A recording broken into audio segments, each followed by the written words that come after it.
j'ai eu une succession de visions. Et ces visions se répètent. Dans la vision, j'ai vu les drapeaux en benne. J'ai vu l'étendard, les drapeaux qui se sont abaissés. Et un deuil national a été prononcé. Quelqu'un de très important dans notre nation va partir en ce temps où nous sommes. C'est une disparition brusque qui va surprendre plusieurs. J'ai vu le ciel de la Côte d'Ivoire qui a commencé à noircir par rapport à cette disparition.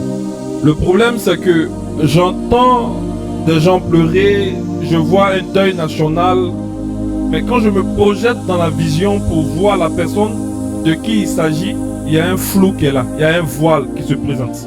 Tout ce que je sais, c'est qu'une personne très importante dans cette nation va nous dévancer auprès du Père. Et c'est une nouvelle qui va surprendre beaucoup. Alléluia. Je vois un deuil national qui est annoncé sur 7 jours. Je prie pour nos autorités.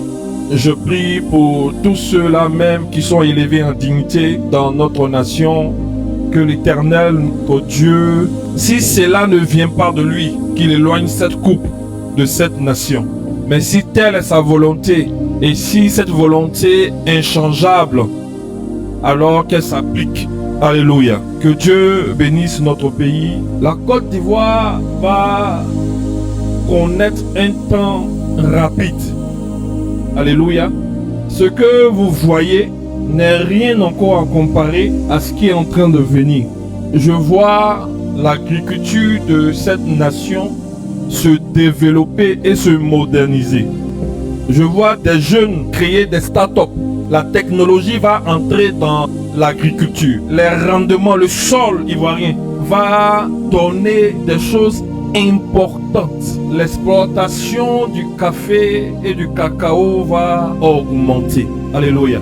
Le café qui était beaucoup rejeté, qui était beaucoup négligé dans ces dernières années, va connaître un essor. Je vois une qualité de café qui commence à être cultivée en Côte d'Ivoire, mais c'est une qualité très excellente, une qualité premium. Et des choses vont se produire. Le Seigneur dit que dans cette saison-là, il enrichira le sous-sol de la Côte d'Ivoire.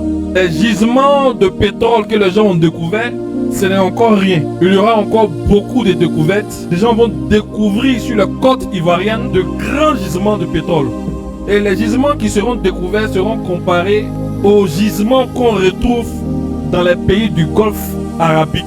Je vois en esprit une ruée de personnes sur la Côte d'Ivoire. C'est-à-dire, je vois un exode de personnes, des gens quittés dans leur nation et venir en Côte d'Ivoire parce que ce pays sera un Eldorado, un pays où plusieurs viendront pour s'enrichir. Mais ma prière dans tout ça, c'est que les enfants de cette nation puissent eux-mêmes bénéficier et eux-mêmes vraiment jouir des richesses de cette nation. Si j'ai un conseil à donner à plusieurs en ce temps-là, d'encourager vos enfants à adopter les filières qui sont en rapport avec la technologie, qui sont en rapport avec l'intelligence artificielle, qui sont en rapport avec tout ce qui est pétrole, gaz. Alléluia. Dieu fera passer la Côte d'Ivoire à une autre étape. Des villes telles que Bouaké, des villes telles que San Pedro, des villes telles que Yamoussoukro, des villes telles que Daloa vont connaître un essor fulgurant. Des villes telles que Adiaké, Korogo.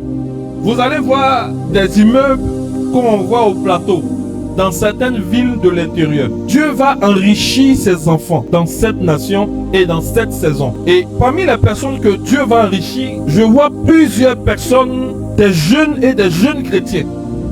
Alléluia. Je vois en cette saison-là que Dieu va positionner ses enfants à un niveau très élevé. Parce que Dieu a décidé d'enrichir l'Église. Et donc il va donner l'intelligence aux enfants de Dieu d'investir dans des domaines qui leur seront rentables demain. Je vois des jeunes chrétiens de 20 ans, de 21 ans, avec des comptes bancaires énormes. Je vois des centaines et des centaines de millions dans le compte de ces jeunes chrétiens. Et Dieu dit que c'est lui qui enrichira ces personnes pour que ces personnes soient des acteurs de ce dernier grand réveil spirituel qui est en train de vouloir s'annoncer sur toute l'Afrique entière. Alléluia. Mais écoutez-moi très bien. Il y aura un scandale qui va se lever. Des personnes vont être débarquées de leur poste. Il y a des têtes qui vont tomber dans cette nation. Quand je dis tomber, je ne parle pas de mort. Mais vous allez entendre dans les temps qui suivent qu'il y a des personnes qu'on va attraper parce qu'elles auront volé l'argent de l'État. Et je parle de milliards. Ça va prendre une envergure nationale. Beaucoup de têtes vont tomber. Ça va commencer dans certains ministères. Alléluia. Parce que le pays est en train de partir dans une phase de positionnement. Alléluia. Écoutez-moi bien. Les gens vont jalouser un peu la Côte d'Ivoire. Tellement que Dieu sera en train de faire des choses extraordinaires avec cette nation. Des noms vont tomber. Des gens vont se retrouver en prison. D'autres vont fuir le pays pour éviter la prison. À cause du scandale qui va sonner sur eux. Ça va eux-mêmes les surprendre. Alléluia. Je ne parlerai pas de la mort du chef. Alléluia. Mais avant que le chef ne quitte là où il est en ce moment, il va se ressaisir sur beaucoup de choses. Surtout sur ses collaborateurs. Écoutez-moi bien. Beaucoup de collaborateurs du chef vont tomber. Des personnes insoupçonnées. Des personnes qu'on ne pensait jamais que le chef pouvait mettre la main sur eux. Et ce vent va positionner beaucoup d'autres personnes. Il faut qu'il y ait de la place. Il faut que des têtes tombent pour que d'autres têtes soient élevées. Il faut que des personnes libèrent les sièges pour que Dieu puisse positionner ses enfants. Alléluia. Le pays est en train de prendre un virage très important. La Côte d'Ivoire est bénie d'avoir des personnes. Vous savez, dans ma vision, je me suis retrouvé vers Tabou, pays Koumen. Alléluia. La zone de Tabou, Grabo, grande découverte de pierres précieuses dans cette région. C'est comme si les esprits qui gardaient les richesses du pays là ont décidé de retirer pour qu'on découvre ce qui est dans le sous-sol ivoirien. Ma seule prière, toutes les découvertes que les gens vont faire dans cette période-là, que cela soit profitable aux enfants de cette nation, que cela soit profitable à nos descendants. Alléluia. Mais tout ce que je viens d'annoncer va être précédé par le départ d'un grand dans cette nation. Vous allez entendre qu'il y a un grand qui est parti. Les drapeaux seront en benne. Un deuil national de 7 jours sera annoncé. J'entends des pleurs de partout. Quelqu'un d'important va partir. Après ce quelqu'un d'important, les mois qui vont suivre, vous allez entendre de grandes découvertes. Si j'ai un conseil à vous donner, vous, ne négligez aucune ville de l'intérieur. Si vous avez la possibilité d'acheter des terres, d'acheter des terrains dans les villes de l'intérieur, commencez à les acheter. Ne dites pas que non, c'est pas à Abidjan. Non, non, non, non, non. Parce que les terres de l'intérieur vont prendre de la valeur. Je vous ai parlé de Yamoussoukro, je vous ai parlé de Bouaké, je vous ai parlé de San Pedro, de Korogo, de Daloa, des grandes villes. Adjaké que vous voyez. Dans quelques temps, vous aurez le sentiment que Adjaké est comme Cocody. Alléluia. De grandes découvertes, Élie. L'or, le gaz, le pétrole, le diamant. Le diamant qu'on va découvrir là, le diamant, il sera découvert principalement vers Grabo et Tabou. Sur la côte ivoirienne jusqu'à Grand Laou, avoir beaucoup de pétrole. Un grand gisement qui sera comparable à ce qu'on voit dans les pays arabiques. Ma prière est que cela soit profitable à tout le monde. Achetez des terrains à l'intérieur du pays. Si vous n'avez pas l'argent pour acheter à Abidjan, achetez où ça? À l'intérieur du pays.